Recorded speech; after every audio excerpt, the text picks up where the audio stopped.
Bonjour tout le monde et bienvenue pour ce nouvel animé de saison. L'été se termine, ça y est, nous sommes en octobre, c'est bientôt Halloween, donc on arrive dans les animés d'automne et il y a quand même pas mal de choses qui arrivent pour cette saison. Alors avant de commencer, je vais découper la vidéo en deux parties. La première, ça sera sur les suites de séries, donc la énième saison d'une série que je connais déjà et que vous connaissez sûrement. Et ensuite, ça sera les nouveautés. Donc des nouvelles séries. Et on commence avec My Hero Academia saison 4. C'est toujours le studio Bones qui est derrière, ça sera toujours disponible sur ADN et ça sort le 12 octobre. Et par contre, pour l'instant, j'ai pas trouvé le nombre d'épisodes exact. Cette saison va adapter l'arc de Overhaul et petit rappel, en 3 saisons, soit 63 épisodes, Bones a adapté les 14 premiers tomes de My Hero Academia. Sachant que l'arc de Overhaul fait environ 5 tomes, il y a des chances que la saison fasse 24 épisodes. Voilà, peut-être que je me trompe, mais vu que la saison 2 et 3 faisaient 24 épisodes, ça paraît logique que la quatrième fasse aussi 24 épisodes. Et vu la durée de l'arc, ça paraît aussi très logique. On passe maintenant à SAO Alicization saison 2, donc soit la 4ème saison de SAO. Il y aura 24 épisodes, c'est toujours le studio A1 Pictures derrière, ça sera toujours disponible par Wakanim et ça commence le 12 octobre. C'est censé être la suite de la première saison d'Alicization que j'ai vu jusqu'au bout et je pense pas regarder la seconde saison. Je me suis forcé jusqu'au bout à regarder la série jusqu'au bout, enfin la série Alicization. C'était vraiment sympa mais pas ouf. Et même s'il y a des petites promesses que maintenant que la grande méchante de la saison 1 est partie, il va y avoir des menaces encore plus dangereuses de ce monde des ténèbres qui a essayé censé te protéger. Mais même ça, ça me vend pas du rêve, donc je sais pas, on verra, mais je crois que je vais pas regarder cette 4ème saison de SAO. Série suivante, Nanatsu no Taizai, ou Seven Deadly Sins, saison 3, qui a pour sous-titre Wrath of the God. Il n'y a pas encore un nombre d'épisodes défini, c'est le studio Dean qui reprend le flambeau du studio A1 Pictures, et pour le simulcast, c'est encore une fois Netflix. Donc ce qui veut dire que soit on va regarder l'épisode illégalement, soit on va attendre 6 mois pour avoir la série. Bon en gros, cette 3ème saison de Seven Deadly Sins, je m'en fous un peu, voilà. Le manga, il est vraiment passé de bon à moyen depuis quelques temps, et là la saison 3 va être dans le côté moyen, surtout que la saison 2 a été un petit peu décevante. Là on va voir un nouveau studio, j'ai peur, très clairement j'ai peur de ce qu'on va avoir, et j'ai pas envie de voir ça. On reste toujours avec du shonen, et cette fois c'est la 4ème saison de Shokugeki no Soma, ou Food Wars. Encore une fois, j'ai pas le nombre d'épisodes exact, c'est toujours le studio JC Staff qui est derrière, ça sera disponible sur Crunchyroll à partir du 11 octobre. Bon encore une fois, c'est une énième saison d'un shonen que j'ai déjà lu, alors je suis pas hyper enthousiaste à voir cette 4ème saison de Food Wars, même si l'arc en question, c'est censé être un arc tournoi de ouf, il va y avoir plein de combats, et j'ai cru comprendre que c'était la dernière saison. Alors que l'arc qu'on va adapter, c'est l'avant-dernier. Est-ce qu'on va avoir les 2 derniers arcs rushés? Je sais pas trop, mais en même temps, l'arc actuel et le dernier arc, c'est du tournoi. Donc ça peut aller relativement vite à voir. Mais j'ai un petit peu peur. Et de toute façon, je ne regarderai pas la série parce que j'ai pas lu la fin du manga et je veux découvrir la fin en manga et pas en animé. On est bientôt à la fin des énièmes saisons de séries que vous connaissez, et cette fois, on va parler de la 3ème saison de Psycho Pass. Au total, il y aura 8 épisodes de 1 heure, c'est limite une série d'OAV, c'est toujours IG Productions qui est derrière. Pour le simulcast, il n'y a personne qui s'est manifesté, même si je crois que c'est ADN qui avait les 2 premières saisons, donc ils vont sûrement poursuivre avec la saison 3, et ça commence le 24 octobre.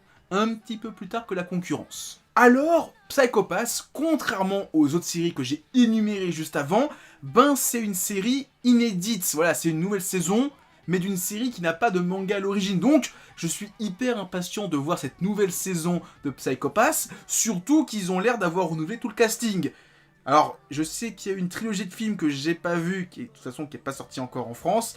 Il y a eu un film où c'était la guerre avec, on voyait l'héroïne qui retrouvait son pote de la saison 1, Kurokami ou un truc comme ça, dans une sorte de pays d'Asie du Sud-Est en guerre. Je l'ai pas vu, j'ai le coffret noir de Psycho-Pass, mais je l'ai pas encore vu. Peut-être qu'elle meurt ou qu'elle se barre du Tokyo, de Japon dans ce film-là, je sais pas. En tout cas, je suis assez curieux de voir cette nouvelle saison avec une nouvelle team, je suis très curieux. Et enfin, la dernière série, qui est donc une énième saison d'une série que j'ai déjà vue, c'est la seconde saison de la légende des héros de la galaxie, avec le truc en allemand à la fin que j'ai oublié le nom. Il n'y a pas encore de nombre d'épisodes définis, même si ça a l'air d'être une seconde partie de saison, donc 12 épisodes. C'est toujours IG Productions qui est derrière, c'est disponible sur ADN depuis le 27 septembre. La légende des héros de la galaxie, c'est un petit peu comme Psycho-Pass. J'attends cette saison avec impatience. Bon, je l'attends plus parce que j'ai déjà commencé à la voir. Et oui, un petit peu comme Psycho-Pass, j'attends cette série parce que je ne connais pas l'histoire. Pour moi, c'est de l'inédit. Alors, oui, il y a le manga chez Kurokawa, mais j'ai l'impression que l'anime se passe des années plus tard par rapport au manga qui lui suit fidèlement l'histoire de l'auteur. Là, j'ai l'impression que ça se passe des années après parce que, dès le début, alors j'ai plus le nom, là, l'allemand il est déjà haut gradé, alors que dans le manga il est en train de gravir les échelons. J'ai vraiment l'impression qu'il se passe des...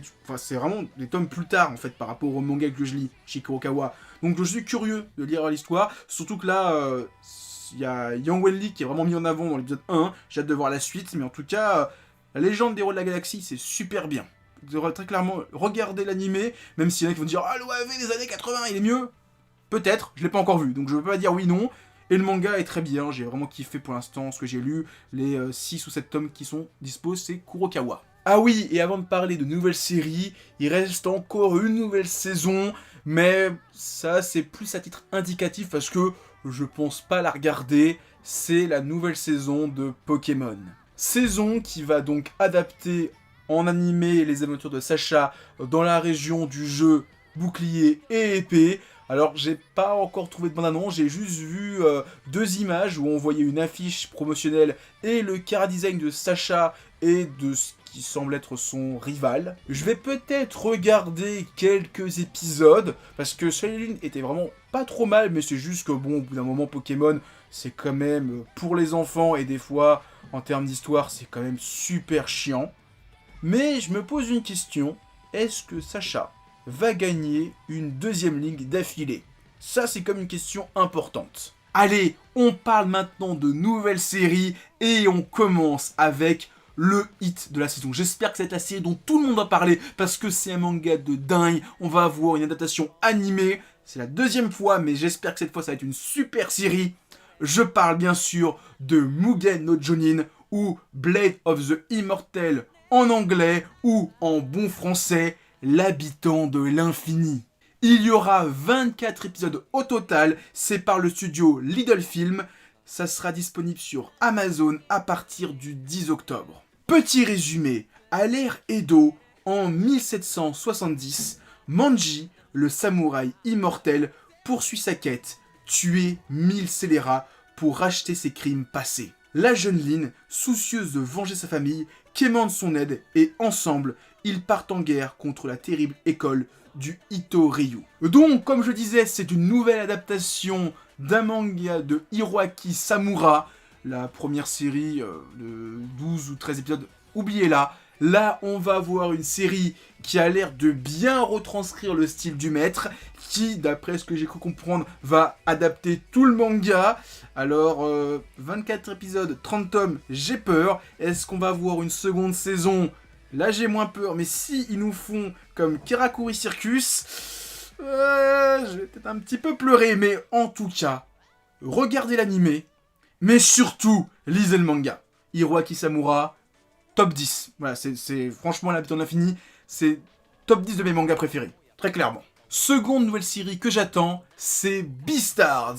Alors, il n'y a pas encore de nombre d'épisodes bien définis, c'est par le studio Orange, ça sera disponible sur Netflix à partir du 8 octobre. Résumé, au sein du pensionnat Sherrington, cohabitent en harmonie herbivores et carnivores. La consommation de viande est prohibée et les dortoirs sont séparés par régime alimentaire, afin d'éviter toute tentation. Tout semble aller pour le mieux, mais chassé le naturel, il revient au galop. Le corps sans vie de l'alpaga Thème est en effet retrouvé déchiqueté un soir, ce qui ravive la méfiance chez les herbivores. Alors, Beastars, c'est un manga de dingue. C'est très clairement l'une des pépites de la rentrée. Si vous n'avez pas encore commencé à lire ce manga chez Kiyun, putain mais foncez, c'est trop bien. Et donc, on a une adaptation animée en CGI. Alors, j'étais un petit peu méfiant. Après, j'ai vu que c'était le studio Orange qui a fait l'adaptation de l'Ère des Cristaux, qui était quand même plutôt pas mal en CGI.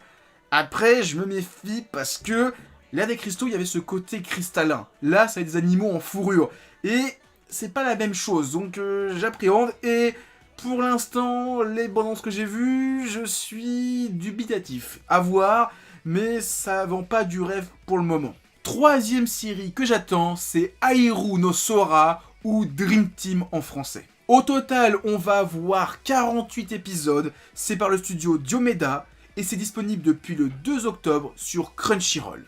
Complexé par sa taille, Sora est passionné de basket. Lorsqu'il rentre en seconde, il décide naturellement d'intégrer l'équipe du lycée. Mais très vite, il découvre que le club est le repère des pires voyous de l'école et qu'ils n'ont aucune intention de s'entraîner. Alors, c'est l'adaptation d'un manga de basket qui est plutôt populaire parce que je crois qu'en France, on est déjà au 40e tome et c'est pas encore terminé au Japon. Donc, je vais regarder l'animé et si c'est bien, je vais peut-être commencer le manga chez Glénat, mais je sais pas encore parce que, faut dire ce qui est, en termes d'adaptation de manga de basket en animé, on a encore en tête Kuroko qui était quand même plutôt cool. Donc je sais pas trop, je vais regarder la série, pour l'instant l'épisode 1 était cool, j'ai hâte de voir la suite, surtout même si bon le personnage il y a encore la critique du petit héros gringalet qui a un grand talent, qu'on voit dans Haikyuu, Inomaru Sumo, High Shield, etc. Bon, ça commence à faire beaucoup, mais bon, ça reste dans l'esprit du shonen sportif, donc je vais pas dire que c'est nul parce que tout le monde fait ça, mais voilà, je suis curieux, voilà, de voir ça, surtout que j'ai jamais lu ça en fait dans le basket, parce que dans le basket c'est quand même le truc fort, c'est quand même faut être grand. Bah là, le héros est petit, donc j'ai hâte de voir comment il va faire pour montrer sa force malgré sa petite taille, parce que il est vraiment tout petit, même les filles sont plus petites que lui, c'est dingue. Quatrième série que j'attends, c'est No Gun Life. Alors il n'y a pas encore un nombre d'épisodes défini, c'est par le studio Madhouse, ça sera disponible le 10 octobre chez Wakanim. Résumé, suite à une guerre, il existe des êtres supérieurs, dont le corps a été modifié de telle manière que celui-ci soit devenu une véritable arme. On appelle ces personnes des Extend. Inui Juzu est l'un d'entre eux, une arme à feu dont la gâchette est située dans la nuque. No Gun Life, c'est une bonne série de SF disponible chez Kana. J'ai suivi pendant un temps la série, mais j'ai un petit peu lâché l'affaire parce que, pas que ça soit mauvais, mais comme les tomes sortent de manière pas forcément tous les 2 mois, j'ai un peu l'histoire qui se décroche et donc je sais plus trop ce qui se passe et quand j'ai le tome je fais ok, j'ai rien compris et c'est un peu relou de suivre un manga et de rien comprendre à ce qui se passe. Donc j'attends que ça avance un petit peu et quand il y aura 5-6 tomes je prendrai tout d'un coup et je vais tout me relire d'un coup. Ça sera quand même bien mieux. Donc là j'aime voir l'animé. Je vais peut-être rattraper ainsi le manga et peut-être re-enchaîner sur le manga après. Je sais pas trop comment je vais faire, mais en tout cas, si vous connaissez pas, allez-y, parce que c'est rare de voir des adaptations de seinen de SF. Donc quand on en a, je tourne dessus. Et la dernière série que j'attends, c'est Kabukicho Sherlock. Il y aura 24 épisodes au total, c'est par le studio IG Productions, et ça sera disponible le 11 octobre sur ADN. Résumé, Watson est un docteur venant de se faire virer de l'hôpital où il travaillait suite à un malencontreux accident. Il fera alors la rencontre du détective Sherlock Holmes. Parmi toutes les nouvelles séries que j'attends, Kabukicho Sherlock, c'est la seule série qui n'est pas adaptée d'un manga que j'ai déjà lu. Et en même temps, c'est logique parce que c'est pas adapté d'un manga. C'est une nouvelle série inédite. D'après ce que j'ai cru comprendre, ça va être une sorte d'adaptation des romans de Sherlock Holmes, mais à la sauce de notre époque, à Kabukicho. Donc une sorte de version Sherlock japonais. Ça peut être pas mal, j'ai hâte de voir ça, je suis curieux. Voilà. Donc voilà, c'était ma sélection de séries que j'attends pour la saison d'automne 2019. Avant de partir, likez, partagez, commentez la vidéo. Et en description, il y a mon Twitter, mon Instagram et mon Discord. Et moi je vous dis à plus, continuez à lire des mangas. Allez, ciao!